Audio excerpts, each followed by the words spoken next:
आचार संहिता के नाम पर प्रदेश भर के नगरीय निकायों में रोजमर्रा के कई काम ठप पड़े हैं। भले ही नगरीय विकास विभाग ने आमजन से जुड़े काम नहीं अटकाने की हिदायत दे दी हो, लेकिन निकाय अधिकारी स्पष्ट निर्देश नहीं होने का हवाला देकर लोगों को टरका रहे हैं। क्या है ये पूरा मामला, जानने के लिए देखें फर्स्ट इंडिया न्यूज की एक खास रिपोर्ट। प्रदेश भर में विधानसभा चुनाव की आचार संहिता 9 अक्टूबर को लागू हो गई थी। इसी दिन नगरीय विकास विभाग ने आदेश जारी कर सभी निकायों को कहा कि निःशुल्क या रियायती दर पर पट्टे जारी नहीं किए जाए। आचार संहिता लगने के बाद कई नगरीय निकायों में नियमित कार्य ठप हो गए। आमजन से जुड़े कार्य नहीं होने की कई शिकायतें नगरीय विकास विभाग तक भी पहुंची। इसके चलते विभाग ने 18 अक्टूबर को सभी निकायों को कड़ी हिदायत जारी कर कहा कि आमजन के रोजमर्रा के कार्य नियमित रूप से किए जाए। निकाय इन कार्यों को नहीं अटकाए, लेकिन नगरीय विकास विभाग के सख्त आदेश के बावजूद निकायों में काम नहीं होने की शिकायतें आ रही हैं। इन हालात के पीछे एक बड़ी वजह यह भी है कि आचार संहिता के दौरान कौन से काम किए जा सकते हैं, इसको लेकर स्पष्टता नहीं है। जयपुर विकास प्राधिकरण ने इसी मामले में राज्य सरकार से मार्गदर्शन मांगा था। आपको बताते हैं कि जेडी ने सरकार से क्या मार्गदर्शन मांगा था, इस पर नगरीय विकास विभाग ने क्या जवाब दिया।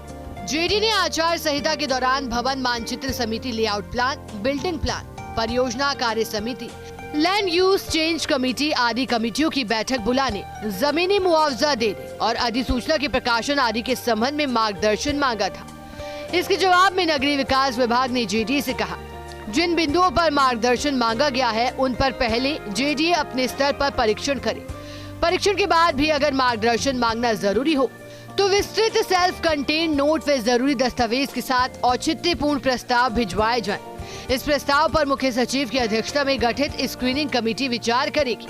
जेडीए की ओर से कुछ बिंदुओं पर मार्गदर्शन लेने के उद्देश्य से विस्तृत प्रस्ताव नगरीय विकास विभाग को भेजने की तैयारी की जा रही है, लेकिन प्रदेश के अन्य प्राधिकरण, नगर सुधार न्यास और शहरी निकायों के कई अधिकारी कर्मचारी आचार संहिता में किए जाने वाले कार्यों की स्पष्टता नहीं होने से नियमित कार्यों को भी अटका रहे हैं। आचार संहिता के दौरान क्या काम किए जा सकते हैं, इसको लेकर नगरीय विकास विभाग ने पिछले विधानसभा चुनाव की आचार संहिता के दौरान निकायों को स्पष्ट निर्देश जारी किए थे। आपको बताते हैं कि 26 अक्टूबर 2018 को नगरीय विकास विभाग ने निकायों को इस बारे में क्या निर्देश दिए थे और किस प्रकार पूरे मामले में स्पष्टता लाई जा सकती है। नगरीय विकास विभाग की ओर से जारी इस आदेश में मुख्य निर्वाचन अधिकारी की सहमति का हवाला दिया गया था। वर्ष 2013 के विधानसभा चुनाव के दौरान ली गई सहमति का हवाला दिया गया था। इस आदेश में कहा गया था कि राजस्थान लोक सेवा गारंटी कानून के तहत किए जाने वाले कार्य किए जा सकते हैं, लेकिन कच्ची बस्ती नियमन और उसके पट्टे जारी करने का कार्य नहीं किया जाए। भू राजस्व अधिनियम के तहत कृषि भूमि का अकृषि उपयोग के लिए भू रूपांतरण की कार्यवाही की जा सकती है। इनके लिए निकायों की समितियों की बैठक भी आयोजित की जा सकेगी, लेकिन उन्हीं समितियों की बैठक आयोजित की जा सकेगी जिनमें मनोनीत या निर्वाचित जनप्रतिनिधि अध्यक्ष नहीं हो। शहरों की मास्टर प्लान जारी करने के कार्य नहीं किए जाए।